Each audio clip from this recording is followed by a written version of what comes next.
Well, for more than 6 decades, one name has defined espionage: James Bond. Now, a new Bond must earn the license to kill. So get out your tux and prepare that martini, shaken, of course, not stirred, because the search is on. Amazon MGM Studios has announced the search for a new Bond is underway. No word yet, by the way, on who is being considered. Actor Daniel Craig retired from his stint as 007 after 2021's No Time to Die. The next Bond film will be directed by Denis Villeneuve, who is behind the recent, of course, Dune movies. Variety magazine says Oscar-nominated casting director Nina Gold has been tapped to find the next Bond. Gold is credited with putting together the cast for Game of Thrones and The Crown, as well as discovering Daisy Ridley and casting her in the Star Wars sequel. So let's dive a bit deeper into the search for a new James Bond. Joining us now is Mark O'Connell, pop culture commentator and the author of Catching Bullets, Memoirs of a Bond Fan. And I can see you're a Bond fan, Mark, because the backdrop says Bond everywhere. I think I see posters everywhere. So look, just talk to us about what you think they ought to be looking for. What kind of qualities do you think they're looking for, and what would make kind of a modern James Bond? Well, hello, by the way. Nina Gold is a very interesting casting director, and the fact that she created that, the cast of The Crown, for example, that redefined what we think of royalty, but also made a star out of Claire Foy and one or two others. So the fact she's taking a grip on this, I think, is a really good idea. And what does she need to be mindful of? I think the future. You know, where is our on-screen movie heroism? And it's a really, really hard task. And I think that's part of why we've had a slower, I wouldn't say glacial pace, but it has been a slower pace to secure the new Bond. And it's because we don't have many British movie stars. So suddenly, like, who could be the next movie star? But there are some actors, there are some people out there. Some keep doing the sort of, the tabloid rumor mill, like Jacob Elordi, Callum Turner, Aaron Taylor-Johnson. But there's a few quirkier, more interesting people. And I think whilst Amazon want to get it right, which means getting it familiar, I think this is a chance for them to slightly move it on.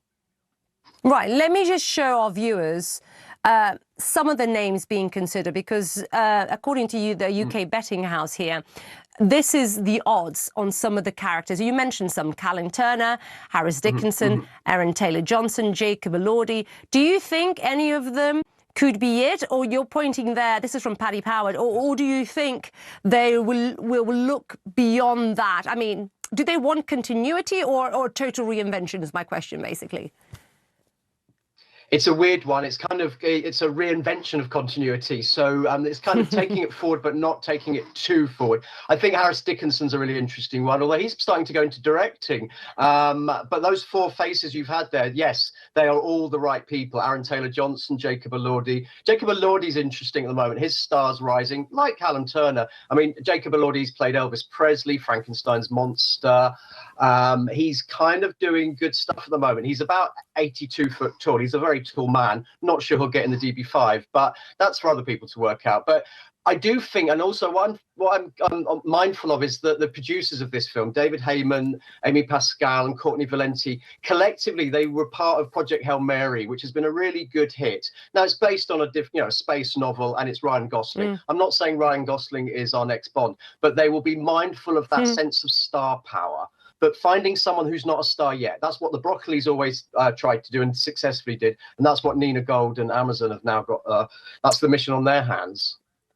Ryan Gosling, I do like Ryan Gosling, but let me ask you this, and this is for our audience around the world. Does he have to be British? In other words, can he be American but with a British accent? How would that be received?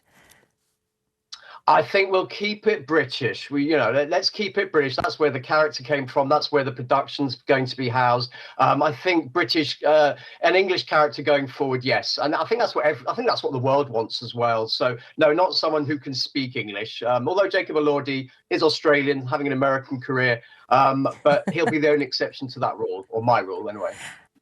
Who is your money on? I mean, and speak to the whole physicality versus charisma, because it's so different. We've had such an evolution, haven't we, on the James Bond character? We've got about a minute left or so.